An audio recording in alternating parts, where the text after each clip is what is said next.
Si që shikoni, po bëjmë këto video këtu. Është janë lastika koke, si që shikoni, të ngjyrave të ndryshme, modeleve të ndryshme. Si të duam i bëjmë.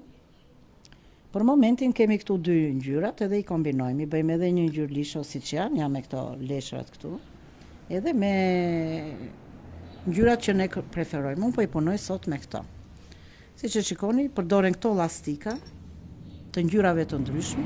Mua për momentin këto më ndodhen dhe këto po bëj. Por juve mund t'i merrni edhe sipas ngjyrave të përshtatura. Po unë nuk dua të më shkojnë kot e do t'i përdor edhe për këto 2 ngjyra. Edhe si që shikoni, unë do përdor 2 grepa.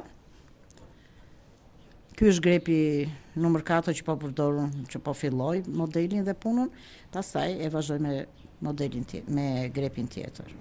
Edhe siç më shikoni, unë po bëj thjesht gjysma bisqes pa hedhur lakt fare. Ja, në këtë mënyrë. Siç po ju po e shikoni. Vazhdojmë derisa ne të krijojmë një mbushje të plotë. Këto llastikat e kokës kërkojnë një mbushje të plot, sepse nga që shtrihet llastiku nuk duhet të dalë dhe të na duket kjo pjesa e llastikut. Aq më tepër kur e kemi me këtë ngjyrën pak më të theksuar që bën atë kontrastin. Tani, siç po e shikoni, vazhdon deri në fund. Unë kështu do vazhdoj deri në fund. Pastaj do ju tregoj rreshtin e dytë.